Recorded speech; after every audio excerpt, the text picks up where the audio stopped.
Good morning sa inyo mga sisid. Bale, namana po ulit kami. Time check, 2:34 na po na madaling araw. Kakakauwi lang. Bale, nagpalit na agad ako mga sisid. Parang medyo masama ang pakiramdam ko. Yan, bale, kain muna tayo. Ito ang ulam natin. Paksiw na banak. Wait lang mga sisid, kain lang ako. Tapos, update ko kayo sa huli natin. Ayos lang din, marami-rami na rin. Si Kaisid Jai at si Kaisid Larry nandun pa po, namamana pa. Bali, sabi niya na mauna na daw kami umuwi. Kasama ko umuwi si Juris. Grabe ang gutom. Lakas ng agos kanina. First bite. Matagal tayo din napag-spur fishing mga sisid. Gawa po ng kalalabas lang po namin sa ospital ni Lola Sisid.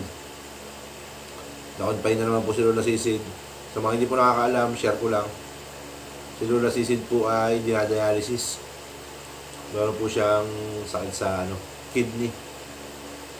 Mataas ang kreya. Bali, kailangan nating kumayod ng kumayod para matulungan natin si Lola Sisid. Sa mga hindi po nakakaalam, si Lola Sisid po ang nagpalaki sa akin. Dahil ang mama at papa noon ay talagang nagpupursige sa trabaho. Kaya kailangan natin mag-give back kay Lola Sisid. Dahil tayo ang inaalagaan niya ngayon, tayo naman ang mag-aalaga sa kanya. Dapat marunong tayo laging tumingin sa pinanggalingan, tumanaw ng utang na loob. Siyempre, hindi lang tanaw na utang na loob yun. Talagang mahal na mahal ko ang Lola Sisid. Hindi ko papabayaan yun. Kaya kayo, payo ko lang mga Sisid ha, kang pamilya ninyo ay nagkaroon ng problema, huwag na huwag kayo mag-aatubilin tumulong. Dahil at the end of the day, pamilya nyo yan. Anytime, ayan at ayan lang din ang tutulong sa inyo.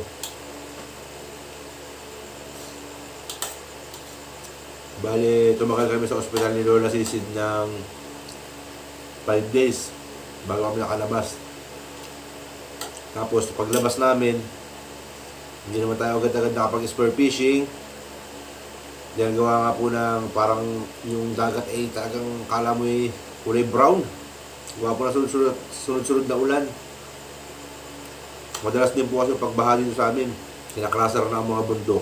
Kaya ang dagat pag naumulan, napupunta yung mga lupa sa dagat. Nagiging kulay brown yan. Hanggang doon sa laot. Tao talaga sisirang kalikasan.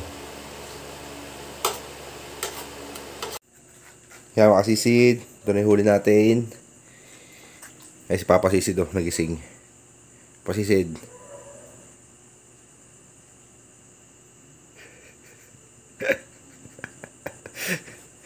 Kasi sisid na huli natin,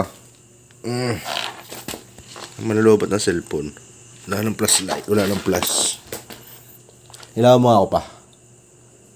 Yan, meron tayong dinoche. Isa. Ito, kinuha pa rin natin yung mga napapulot natin basura.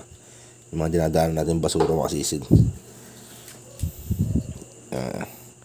Dalawa ito malaki-laki.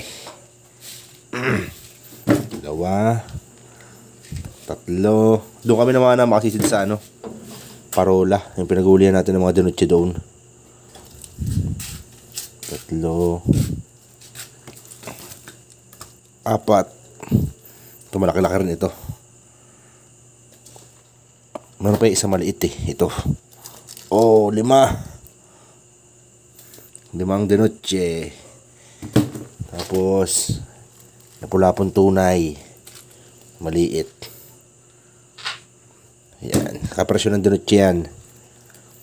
Tsaka to, baraka. Nakadala tayo espada. Pusit lumot, 2 piraso.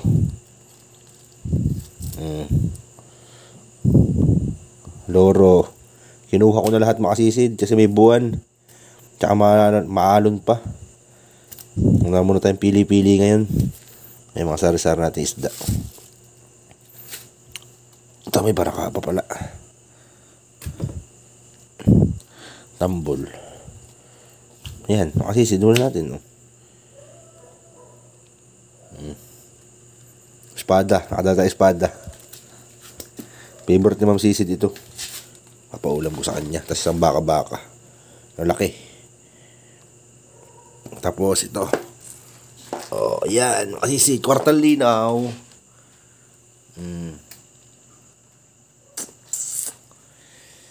Ngayon, makasisid, yung video na kay Juris, ewan ko i-upload niya. Kasi parang nag-aaral-aral pa lang siya eh, kasi balak din mag-vlog ni Juris. Sa Facebook daw siya mag-upload ng video. I-follow nyo na lang. Juris Flores. Kaya ilalagay ko yung Facebook niya rito. Kaya follow na lang makasisid. Yung bali, update na lang kayo bukas dito kung magkano kikitain natin. Stay tuned. Okay mga sisid, ito na po ang kinita natin. 3 klase, 1167. Thank you for watching mga sisid. Love you all.